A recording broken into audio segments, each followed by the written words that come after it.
यदा हि धर्मस्य ग्लानिर्भवति भारत अभ्युत्थानमधर्मस्य तदात्मानं सृजाम्यहम् परित्राणाय साधूनां विनाशाय च दुष्कृताम् धर्म संस्थापनार्थाय संभवामि युगे युगे। श्री हरिवंश महाराज जी, आप अक्सर सत्संग में कहते हैं, आज भी आपने सुबह कहा कि दुराचारी से दुराचारी और पापी से पापी भी अगर मेरी शरण में आता है तो मैं तत्काल उसको साधु मानता हूँ और साधु वो हो जाएगा। तो महाराज जी, ऐसा क्या होता है कि वो पापी श्री जी के श्री चरणों में या ठाकुर जी के चरणों में आश्रय लेता है, उसका अंतःकरण, उसके कर्म सब ऐसे तो होते नहीं, तो तत्काल क्या परिवर्तन होता है महाराज जी जो अनन्य भाग से ठाकुर जी की चरण शरण में हो जाता है? जीव और ईश दो का खेल हो रहा है। ये जो जगत है दो का खेल हो रहा है, जीव और ईश। जीव जो शरीर और इंद्रियों के अधीन होकर प्रकृति में विचरण करता है, और ईश जो इनका शासन करता है। दोनों का अंतर समझ लीजिए। जब जीव शरीर और इंद्रियों का आश्रय लेकर के प्रकृति में विचरण करता है तो उससे पाप बनेंगे ही बनेंगे, निश्चित बनेंगे। जो प्रकृति है वो 3 गुणों से युक्त है, सतोगुण, रजोगुण, तमोगुण। तो सात्विक वृत्ति आएगी तो शांत, दया, भागवती का आचरणों से युक्त हो जाएगा प्रकृति में ही, अभी वो परमात्मा में नहीं। जब रजोगुण आएगा तो इच्छा, वासना, काम, तृष्णा आदि में। जब तमोगुण आएगा तो निद्रा, आलस्य, प्रमाद आदि में। और इन्हीं के परिपाक से उसका बार बार जन्म, बार बार मरण, ये होता रहता है। क्रम है, काल, कर्म, स्वभाव, गुण, घेरा, इसी घेरे में रहता है। इस घेरे का मालिक है ईश्वर।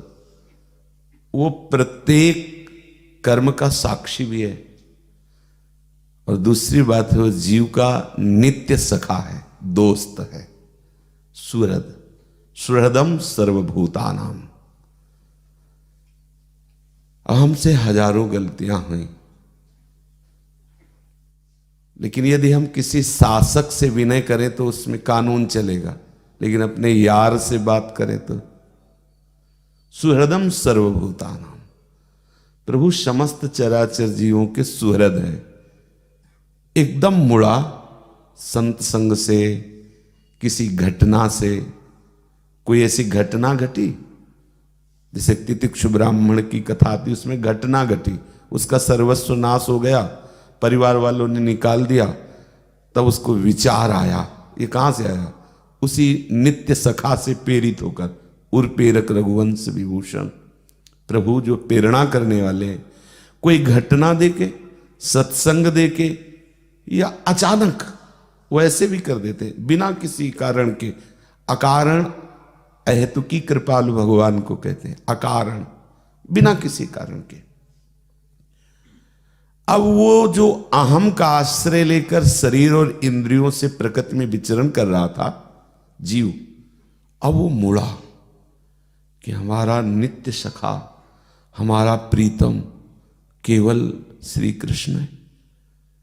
मेरे द्वारा तो बहुत ही गंदे आचरण हुए, बहुत ही पापाचरण हुआ, हिंसा हुई। अब करुणा में श्री कृष्ण ही मुझे बचा सकते। हे श्री कृष्ण, मैं आपके श्री चरणों का आश्रय लेता हूं। ये हृदय से हुआ।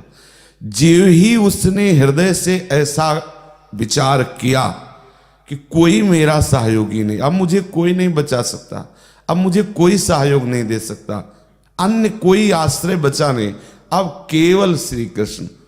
तो पहले से वो जब दुराचार कर रहा था तब भी श्री कृष्ण उसको प्यार कर रहे थे और श्री कृष्ण उसे अपना मान रहे थे। श्री कृष्ण मान रहे थे मेरा जन है, मेरा अंश है, पर मेरी माया में फिसल रहा है। जिस दिन पुकारा उसी दिन से प्रभु ने उसको ये अनुभव कराया कि तू मेरा है। देख मैं पहले से कह रहा हूं, जीव ही वो प्रभु का, तो बस प्रभु का होते सारे विधान हटा दिए गए।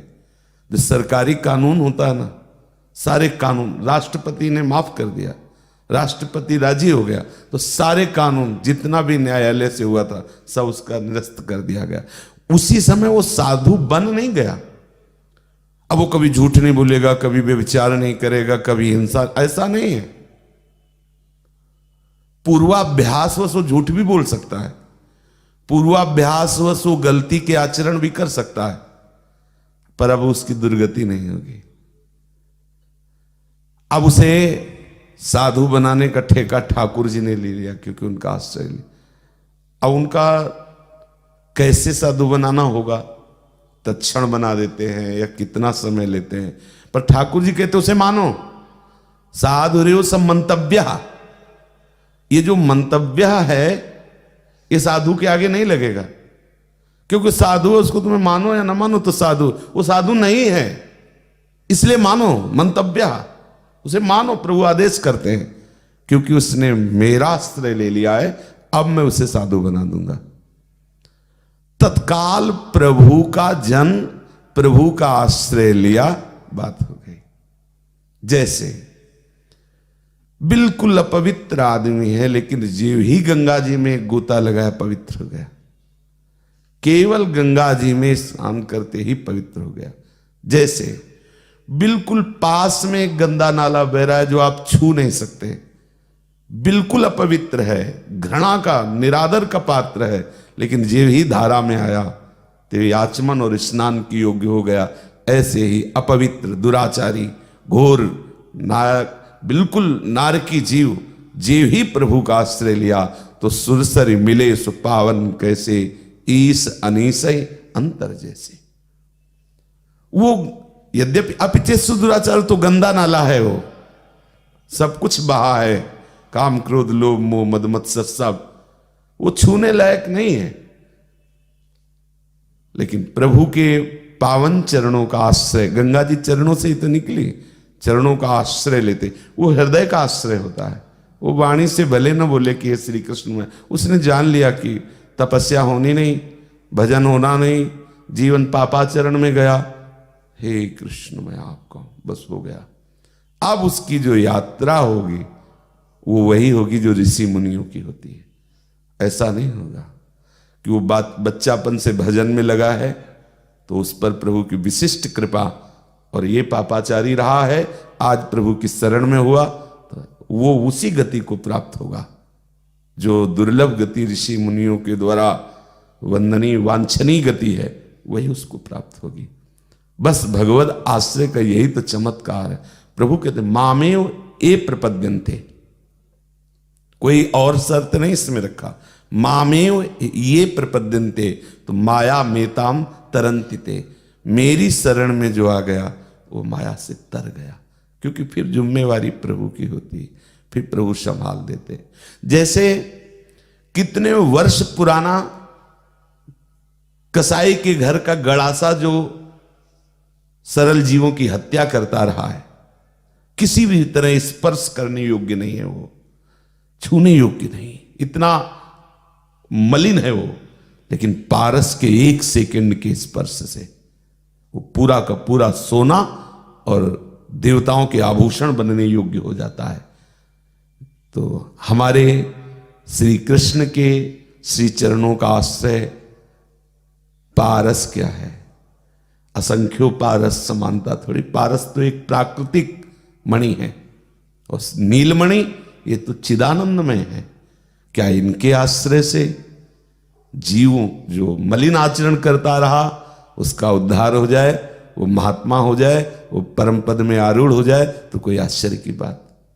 जो एक कसाई के घर का गड़ासा सरल जीवों की हत्या जिससे होती रही, वो पारस कभी ऐसा नहीं कह सकती कि ये बहुत गंदे में प्रयोग होता रहा इसलिए इसे हम सोना नहीं बना सकते। पारस का प्रभाव स्पर्श होते ही स्वर्ण हो जाना, तो ऐसे हरि का प्रभाव है, आश्रित होते ही बस वो परम पद का अधिकारी हो जाता है। यहां तक जब सुग्रीव जी को समान बैठालते थे ना, तो बड़े बड़े ऋषि मुनि भगवान समान आसन देते थे।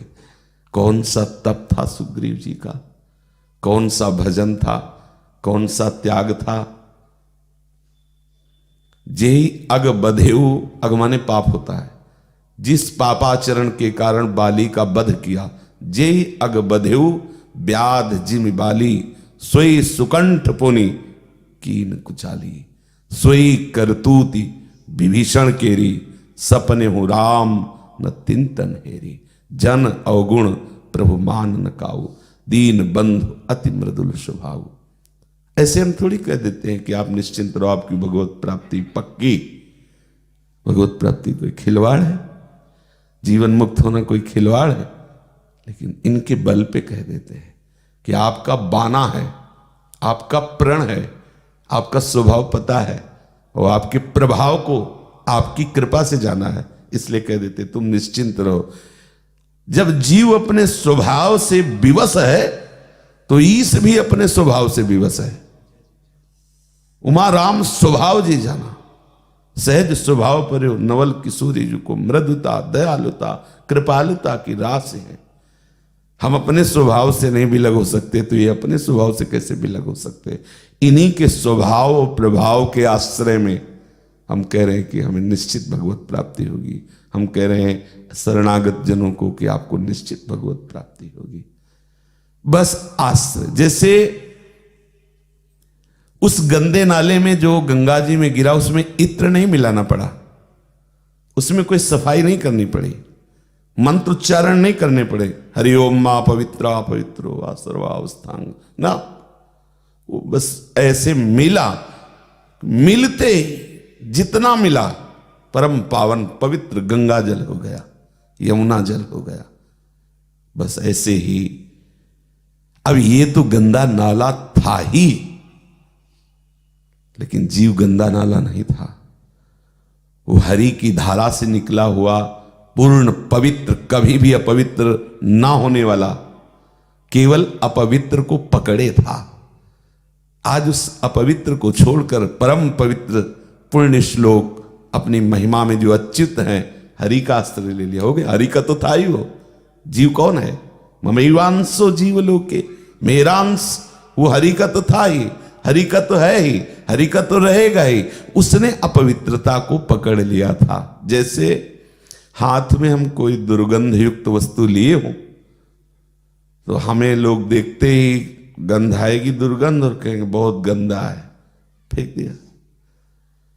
अब सुगंध पकड़ लिया तो दुर्गंध और सुगंध ये हमारा स्वभाव प्रभाव नहीं, हमने पकड़ रखा है तो उसका प्रभाव पड़ता है ना। तो पापाचरण ये हमारा स्वभाव प्रभाव नहीं है, पापाचरण या पुण्य ये हमारा स्वभाव, ये प्रकृति का है। हम प्रभु के अंश, जो ही वो प्रभु की तरफ मुड़ा सब खत्म। सन्मुख होए जीव मोहि जबहि, जन्म कोटि करोड़ों जन्मों के पाप केवल ऐसे होने पर, हे नाथ मैं आपका, इतना होने पर करोड़ों जन्मों के पाप नष्ट हो गए जीव के। तो जीव तो प्रभु का है ही, वो ऐसे ही पावन हो जाता है, वो ऐसे ही महात्मा हो जाता है। जैसे गंदा नाला गंगा जी में गिरकर गंगा जी हो जाता है, यमुना जी में गिरकर यमुना जी हो जाता है, ऐसे कितना बड़ा पापाचारी हो हरि चरणों का आश्रय लेकर वो महात्मा हो जाता है, वो भगवत स्वरूप हो जाता है, वो परम पद का अधिकारी हो जाता है। श्री हरिवंश महाराज जी, हृदयेश्वरी महाराज जी, जब आप आश्रय की बात कहते हैं तो ये मन जो है ये पहले तो गुरु आश्रय में आने नहीं देता, उठपटांग करता है, फिर गुरु आज्ञा मानता नहीं, और न मानने के बाद खुद ही फिर दूसरी तरफ घूम के कहता देखो तुमने ये तो सब किया नहीं, अब तुम महाराज जी के आश्रय में कैसे हो, या सदगुरुदेव भगवान के या अपने इष्ट के आश्रय में कैसे हो। तो ये आश्रय को बहुत डुलाता है, उस समय जीव एकदम विचलित होता है। तो उस समय क्या, इसमें थोड़ी समझने का विषय है कि जैसे हम बहुत उत्तम आचरण वाले, उत्तम कुल वाले पिता के पुत्र हैं, आश्रय को समझिएगा तो आप निश्चिंत हो जाएंगे। पर आपके आचरण ना पिता के आचरणों से मिलते हैं, ना उस पवित्र कुल से मिलते हैं, आप गंदे आचरणों में उतर गए तो आप पिता किसको कहेंगे? आप पिता किसको कहेंगे? बिल्कुल सरल भाषा में जब आपसे कोई कहेगा कि आपके पिता कौन है, तो आप नीचे नेत्र करते हुए कहेंगे, यद्यपि मुझे कहने में संकोच हो रहा है कि आप उपहास करोगे, हमारे पिता तो अमुक है, गर्व से कहोगे। नेत्र इसलिए झुक जाएंगे कि ऐसे महान का मैं ऐसा नीच हूं। तो आप क्यों सकुचाएंगे कहने में कि मैं श्यामा श्याम का हूं? क्या आचरणों से हम पिता के पुत्र बनते हैं? वो तो है, आचरण गलत है लेकिन है तो उनके हम। तो बोले वो तो पिता का पुत्र है इसलिए तो है ही, तो आप नहीं है, आप श्यामा श्याम के नहीं। आपका पिता कौन है? आपका जनक कौन है? शुरू से अभी तक आखिरी तक कौन है? वही तो है ना। अब अगर आप गौर से देखिए तो अगर एक दिन बिल्कुल आश्रय की बात होगी तो दूसरे दिन आश्रय होने की बात होगी कि कैसे आश्रित। आप मन को ऐसे कीजिए, आप हृदय को खाली कीजिए, आप ऐसा कीजिए, आप तो ये आश्रय दाता ही विधान बना रहा है कि आप संपूर्ण आश्रित हो जाएं। वो आपको विघ्न पैदा करेगा, वो आपको जलन पैदा करेगा, वो आपको घेरेगा, आपके मन को बलात् खींचेगा। उसके खींचने के बहुत तरीके हैं, ये सब प्रोसेस चालू रहेगा। पर हमें क्या कहना है? आपके ही है। हाउ कहावत सब कहे, सब कहते हैं कि राधा वल्लभ जी का है।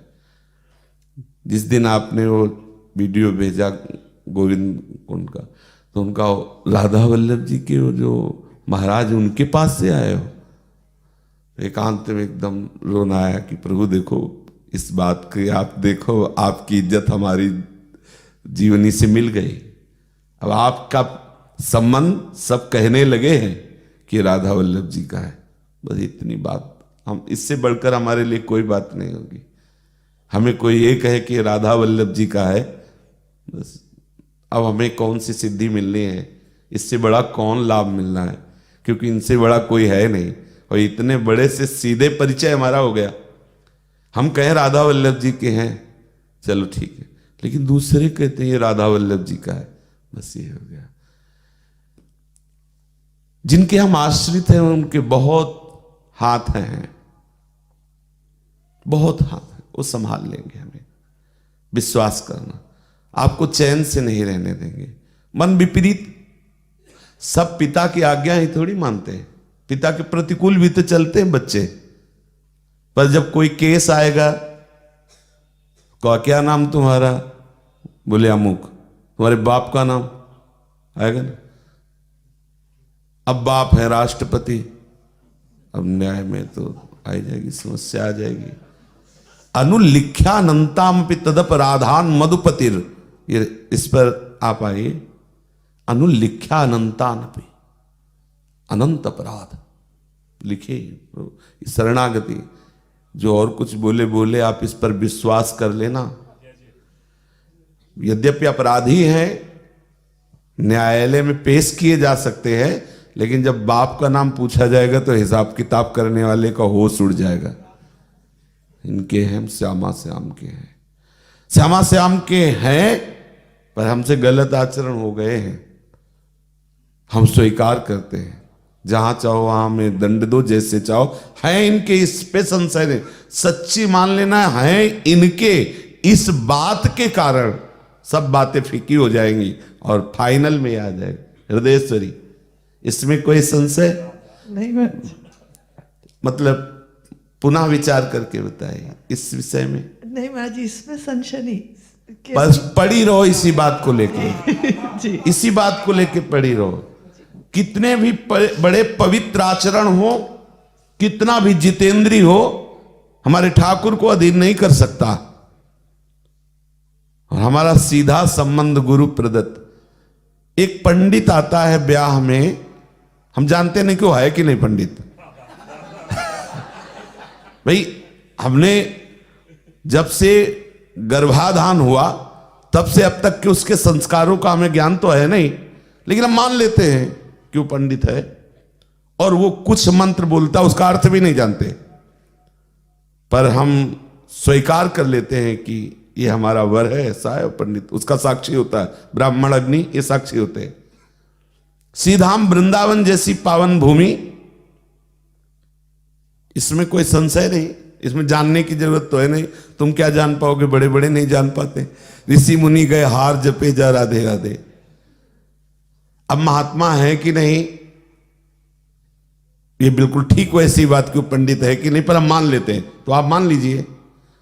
जैसे वो पंडित पाणी ग्रहण कराया और प्रमाण हो जाता है, सरकार को भी प्रमाण हो जाता, उसका पाणी ग्रहण कराने वाला जो भी होता है, पंडित को बुलाओ, काजी को बुलाओ, ईसाई जो भी हो, वो भी उसका साक्षी होता है। तो ये जो संबंध हुआ है श्यामा श्याम से, ये पूर्व संबंध को ही पुनः किया गया है, ये नया नहीं है, ये है। ये संबंध बोले आज से हम प्रभु के हुए ब्रह्म संबंध कराया नहीं गया, स्मृति जागृत की गई। इसलिए गीता का फल है स्मृति नष्टो मोहा स्मृति लब्धा। अब प्रभु हमारे थे, हमारे हैं, हमारे रहेंगे, ये बात गुरुदेव ने हमको बताई। हमें पता नहीं था, हम भूल चुके थे। संत भगवान ने बताई, वैष्णव ने बताई, कुछ भी जो भी मान ले, श्रीधाम में बताई, और हम भी स्वीकार करते हैं और वो भी स्वीकार करते हैं। तो अब श्यामा श्याम ने स्वीकार किया है, इसीलिए ये बात हुई है। अब हमें इस पर तो निश्चिंत रहना है। परिणाम में, आश्रय में, दो में हमें कोई प्रश्न नहीं उठाना है।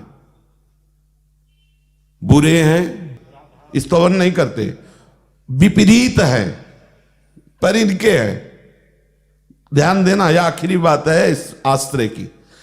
इनके अनुकूल नहीं चल रहे, सब कह रहे कि केवल कहलाता है, वो भी कह रहे कि तुम हमारे हो के हमारे अनुकूल आचरण करो। हम भी सोचते हैं कि अनुकूल करें, पर वो नहीं हो पा रहा। पर है इनके, फाइनल में समझ लेना आप, भाई इतनी बात से आप परास्त कभी नहीं होंगे। ये हम आपको बहुत शोधी हुई बात, केवल भावुकता की बात नहीं कह रहे। अब क्या होता है, इसी आश्रयदाता की तरफ से सुधार के लिए आज हम आपको ऐसा बता रहे हैं, और अभी हम कल बोले कुछ नहीं होगा, आपको ऐसे चलना पड़े। ये क्या हुआ, वही आश्रयदाता को छरछराहट लग रही है, अब वो चढ़ बैठ रहा है आपकी इंद्रियों पे, आपके मन पे, आपके आचरण पे। आप बिल्कुल ऐसे ही रहना, वो सब संभाल लेंगे, वो सब संभाल लेंगे। अच्छा, आपको गुस्सा लगेगा, मानो गुस्सा लगे, अब हम किसको, आपने कभी कभी देखा होगा, हम ठाकुर जी से भी ऐसे, अब हमें और तो कोई है नहीं।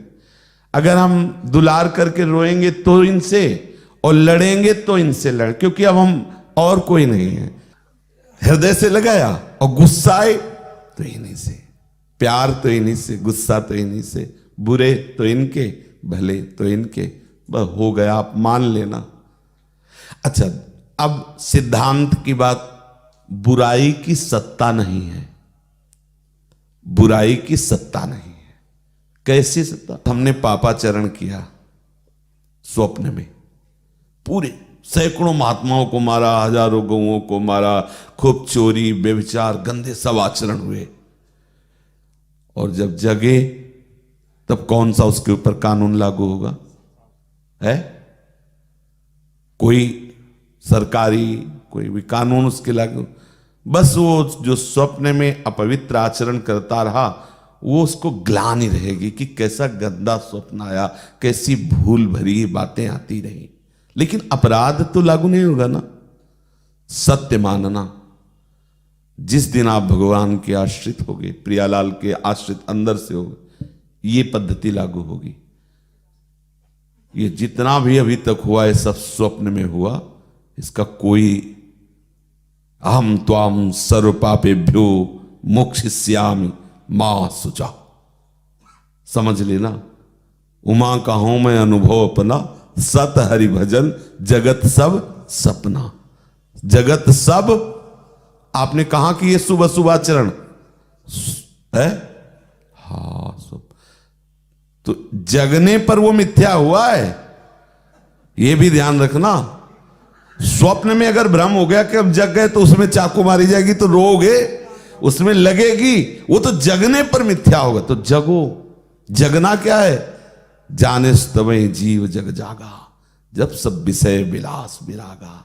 प्रभु के चरणारविंद का आश्रय लेकर समस्त विषयों से वैराग, मोह निद्रा भंग हो गई, प्रभु के चरणों के चिंतन में मगन है। तो बोले अभी तो नहीं जागे, लेकिन जगाने वाले तो आ गए ना, जाग हिला रहे, चाहे जितनी करवट बदलो जगना पड़ेगा। ये जो आप कह रहे ना कि वो इधर उधर मन भगाता है, प्रतिकूल भगाता है, ये करवट बदल रहा है, ये काहे को डिस्टर्ब करते हैं।